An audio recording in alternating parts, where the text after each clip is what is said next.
Investment Odisha रो 40% investment रही है को क्षेत्र में अधिक इन्वेस्टमेंट आसी देखंतु सीएमआई रिपोर्ट हिसाब रे सारा भारत वर्ष रे 3,50,000 कोटी टंकार घरोई पुंजीनिवेश होता बेले आम ओडिशा रे चलित वर्षर प्रथम क्वार्टर रे सीएमआई रिपोर्ट हिसाब रे आमे पाखापाखि 1,40,000 कोटी टंकार घरोई पुंजीनिवेश आम सरकार तरफ अनुमति दि जाइए। ये निश्चित भाव में आम सरकार एक बड़ सफलता ओडिशा एक गर्वर कथा। सीएमआई रिपोर्ट हिसाब रे ओडिशा सारा भारत वर्ष एक नंबर रहिबा ये होची आम सरकार माननीय मुख्यमंत्री नेतृत्व में शिल्प विभाग जो भली भाव में काम करुच्ची उत्कर्ष ओडिशा कनक्लेव आयोजन करवा तापरे विभिन्न सेक्टर रो इंडस्ट्री की आकर्षित करवा ओडिशा रे इन्वेस्टमेंट करने माननीय मुख्यमंत्री नेतृत्व को भरोसा करी पाखापाखि 16,73,000 कोटी टंकार इन्वेस्टमेंट इंटेंट आसवा एवं परवर्ती समय रे यार सिंगल विंडो क्लियरेंस हो एचएलसी अप्रूव हो आगे सब अप्रूव करके अनुमोदन करैकि जो भली भाव में 1,78,000 कोटी टंकार प्रथम वर्ष रे आमे शिलान्यास करबा उद्घाटन करिबारे आम सरकार मध्य सफल होइतिले एवं एबे आपण जो सीएमआई रिपोर्ट कथा कहउचंदी सेथिरे मध्य आमे एक सारा भारत वर्ष रे मध्य प्रथम स्थान मध्य आमे अधिकार करिछु। तो ये सब को देखिबे ये सब होउची वास्तवतार रिफ्लेक्शन आम सरकार जो पॉजिटिव वे रे काम करछि तार वास्तवतार ये होउची एक रिफ्लेक्शन एवं निश्चित भाव आगामी दिन में ओडिशा रे आहुरी अधिक शिल्प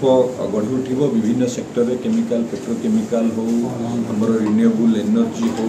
कि सी बिल्डिंग सी मैन्युफैक्चरिंग हो टेक्सटाइल रे मध्य गोटे भल इकोसिस्टम ओडिशा रे तैयारी करछि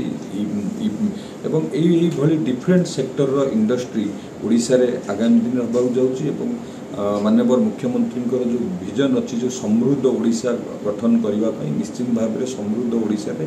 शिल्प क्षेत्र अग्रणी भूमिका रहिबो एवं सारा ओडिशावासी युवक मानकर जो आशा आकांक्षा अच्छी पूरा करिबारे शिल्प विभाग निश्चित भाव में सफल हो। डिफरेंट सेक्टर आपन जो देखिबे नाथा काकर प्लांट होची ता द्वारा केमिकल पेट्रोकेमिकल सेक्टर रे गोटे व्यापक संभावना सृष्टि हम एवं जदि देखिए ग्रीन एनर्जी ग्रीन अमोनिया कि ग्रीन हाइड्रोजन ये क्षेत्र में बहुत गुड़े इन्वेस्टमेंट आसी टेक्सटाइल तो आपण मैंने जानते आम खोर्धा ठारे पाखापाखि 12टी प्रकल्पर से ग्राउंड ब्रेकिंग करी डिफरेंट वेदांत ढेंकानाल लक्ष कोटी टंकार इन्वेस्टमेंट करने अनुमोदन देकी जगह भी चिन्हट कर काम आगे चलती डिफरेंट सेक्टर रो इन्वेस्टमेंट ओडिशा को आसूची आगुरी जमती केवल मेटाल बेस्ड इंडस्ट्री ओडिशा आसूला एवं डिफरेंट इंडस्ट्री ओडिशा रे प्रतिष्ठा होबाकू जाउची एवं निश्चित भाव में माननीय मुख्यमंत्री ऊपर भरोसा करी विभिन्न प्रकार विभिन्न सेक्टर रो इंडस्ट्री तांकर प्रतिनिधि माने भरोसा करिकि एठी ओडिशा रे प्रतिष्ठा करिबा पई मन बळैचंती। आगामी दिन में निश्चित भाव में ओडिशा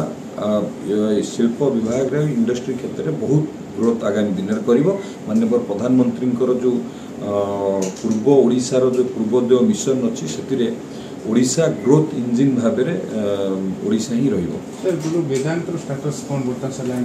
आरंभ देखंतु वेदांत 1,00,000 कोटी टंकार जो प्रोजेक्ट करने कथा ढेंकानाल करने एचएलसी अप्रूव माननीय मुख्यमंत्री अनुमोदन दे सारी ढेंकानाल करने से जगह चिन्हट करा खूब शीघ्र ये प्रोजेक्ट आरंभ हो। आईओसीएल नाथा काकर प्लांट पारादीप रे तार सॉइल टेस्टिंग सरलानी ड्रेजिंग कंट्राक्ट लाइन अप होची सी आरंभ हो। नाथा काकर केमिकल पेट्रोकेमिकल रे गोटे बहुत गुड़े डाउनस्ट्रीम इंडस्ट्री गढ़ी उठिब। ता सहित भद्रक रे आईओसीएल टेक्सटाइल पार्क प्रतिष्ठा सेठी भी साइड ऑफिस से आरंभ कले। आप देखिए कंटेनर पकई से साइड ऑफिस कार्यक्रम विभिन्न अनुष्ठान कार्यक्रम आरंभ कले। देखिए जाजपुर रे टाटार नुआ प्रोजेक्ट माननीय मुख्यमंत्री ग्राउंड ब्रेकिंग कले सेठी मेटाल सेक्टर रे गोटे डाउनस्ट्रीम इंडस्ट्री करने गोटे इकोसिस्टम से बहुत गुटे डाउनस्ट्रीम इंडस्ट्री से आरंभ करा गोपालपुर में आम आरंभ कर देखिले विभिन्न सेक्टर इंडस्ट्री गोटे वर्ष भितर आम आरंभ कर सफल हो आगामी दिन में जो HLC अप्रूव होती आरंभ करा। धन्यवाद।